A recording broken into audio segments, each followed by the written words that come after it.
Hello and welcome to the Modular DM, where I make everything from dungeons to taverns that can fit into just about any campaign or setting. I'll do all the hard work so that you busy or lazy DMs out there can have a little bit easier time getting ready for your upcoming session. On today's episode of the Modular DM, we're going to be designing a shop and fleshing out a shopkeep that is near and dear to my heart. He makes it into every single campaign I run. This is Aropet's shop. To start, we're going to go ahead and make a map. I've never actually made a formal layout for the shop, despite how many times I've used it, but I think that'll be the most helpful way to structure this for any other DMs that are going to use this in their campaigns. Once this is done, we're going to go ahead and create an actual homebrew document too that you can download if you'd like. I'm going to go ahead and put it in the video's description, but of course you can also always just use the video if that's what you prefer. For that document, we're going to go ahead and use the Home Brewery, which is just a really cool web app that I think everybody should check out if they're trying to design their own things for their campaign. It just puts it into a really cool format, makes it look like it's out of an actual Wizards of the Coast supplement. It's just really cool. I'll link that in the description too.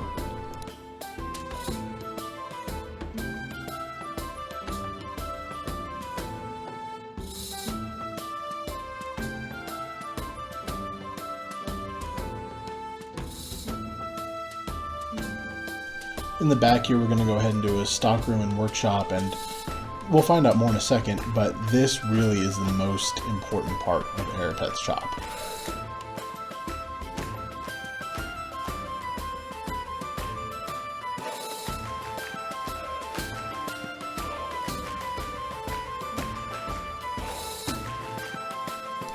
So just a quick description, Aropet is an extremely small, like just a couple feet tall goblin that's civilized and is just a businessman. He's clever, he's interesting, he likes to make a deal.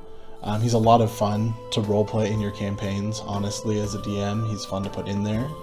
But his little trick is that regardless of what you ask for, he's going to run to the back to his workshop to look for the item, is what he'll say, and there'll be clattering and banging and everything. And he'll come back out and he'll put something on the counter, and maybe half the time or something like that, it's actually just a fabricated version of whatever somebody asked for.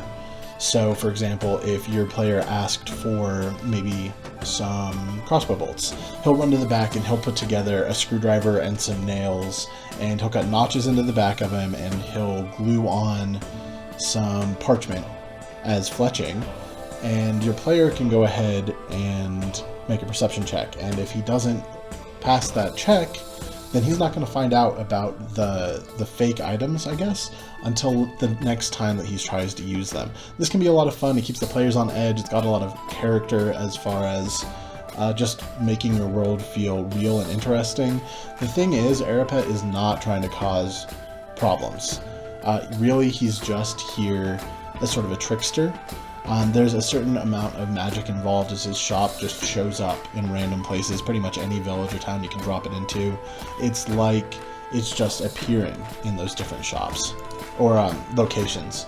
But the thing is, due to this magic, your players also don't get angry with him. They're sort of charmed, I guess, in a way, so they find it amusing rather than annoying, I guess.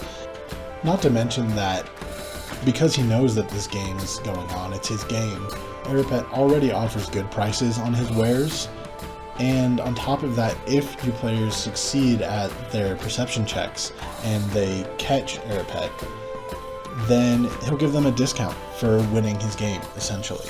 So really, I just try and make him a really lovable character. I like to kind of play him like he's wiser and maybe older than he seems, especially given the sort of magic of his shop just appearing in lots of different places that your characters go, as well as his ability to deceive in a way that you really wouldn't expect. It's almost like it's an illusion, like your players can't see that the item is not the real version.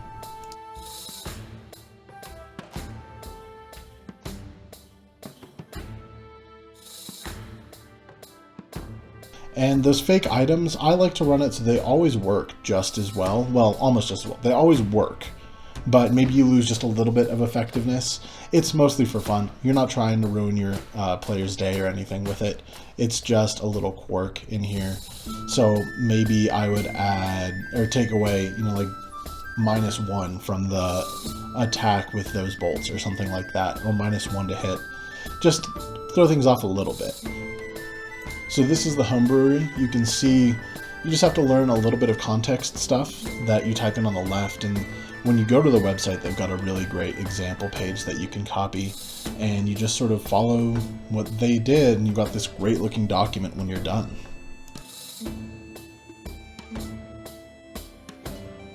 I forgot to mention earlier that Aropet has a huge nose. So he's short enough that you can barely really even see him behind the counter, but when he's about to jump up onto a stool to talk to your characters, you see his nose pop up above the counter like a big green shark's fin or something like that.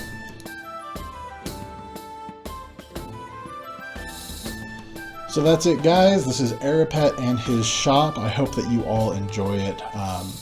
As usual, let me know if you drop them into your campaign, what your players think. If you do anything different, I would love to hear about your experiences using anything from my channel.